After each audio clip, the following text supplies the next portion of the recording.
When Stanley came to a set of 2 open doors, he entered the door on his left.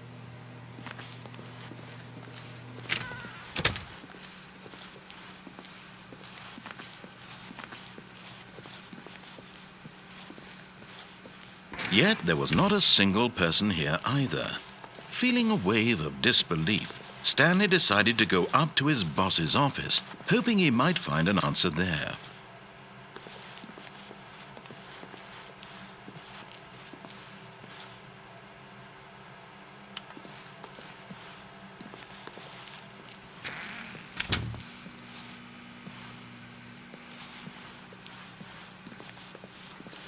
Coming to a staircase, Stanley walked upstairs to his boss's office.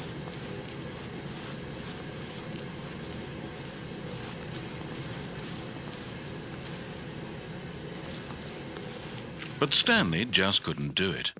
He considered the possibility of facing his boss, admitting he had left his post during work hours. He might be fired for that. And in such a competitive economy, why had he taken that risk? All because he believed everyone had vanished? His boss would think he was crazy.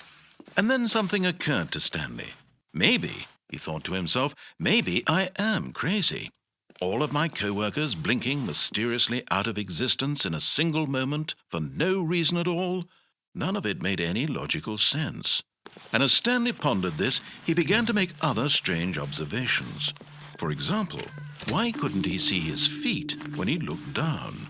Why did doors close automatically behind him wherever he went? And for that matter, these rooms were starting to look pretty familiar. Were they simply repeating? No, Stanley said to himself, this is all too strange. This can't be real. And at last, he came to the conclusion that had been on the tip of his tongue. He just hadn't found the words for it. "I'm dreaming!" he yelled. "This is all a dream." Oh, what a relief Stanley felt to have finally found an answer, an explanation. His co-workers weren't actually gone. He wasn't going to lose his job. He wasn't crazy after all. And he thought to himself, I suppose I'll wake up soon. I'll have to go back to my boring real-life job pushing buttons. I may as well enjoy this while I'm still lucid.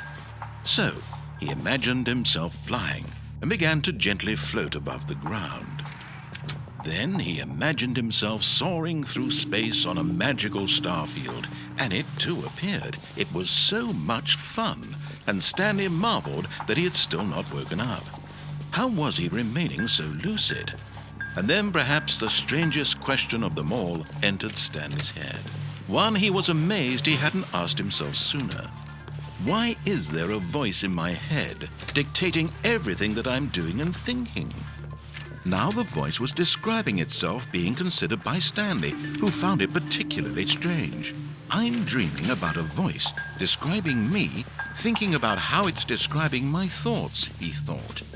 And while he thought it all very odd and wondered if this voice spoke to all people in their dreams, the truth was that, of course, this was not a dream. How could it be? Was Stanley simply deceiving himself, believing that if he's asleep, he doesn't have to take responsibility for himself? Stanley is as awake right now as he's ever been in his life. Now, hearing the voice speak these words was quite a shock to Stanley. After all, he knew for certain, beyond a doubt, that this was in fact a dream. Did the voice not see him float and make the magical stars just a moment ago? How else would the voice explain all that? This voice was a part of himself too. Surely, if he could just... He would prove it. He would prove that he was in control, that this was a dream. So he closed his eyes gently, and he invited himself to wake up. He felt the cool weight of the blanket on his skin, the press of the mattress on his back, the fresh air of a world outside this one. Let me wake up, he thought to himself. I'm through with this dream. I wish it to be over. Let me go back to my job. Let me continue pushing the buttons. Please, it's all I want. I want my apartment and my wife and my job. All I want is my life exactly the way it's always been. My life is normal. I am normal. Everything will be fine. I am okay.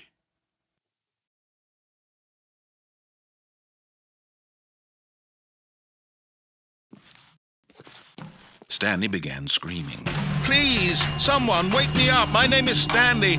I have a boss. I have an office. I am real. Please, just someone tell me I am real. I'm real. I must be. Can anyone hear my voice? Who am I? Who am I? And everything went black.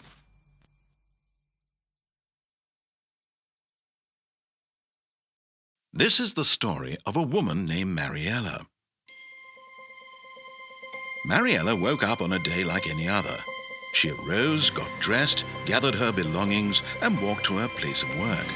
But on this particular day, her walk was interrupted by the body of a man who had stumbled through town talking and screaming to himself, and then collapsed dead on the sidewalk. And although she would soon turn to go call for an ambulance, for just a few brief moments, she considered the strange man. He was obviously crazy. This much she knew. Everyone knows what crazy people look like. And in that moment, she thought to herself how lucky she was to be normal. I am sane. I am in control of my mind. I know what is real and what isn't. It was comforting to think this, and in a certain way, seeing this man made her feel better. But then she remembered the meeting she had scheduled for that day, the very important people whose impressions of her would affect her career, and by extension, the rest of her life. She had no time for this, so it was only a moment that she stood there, staring down at the body. And then she turned and ran.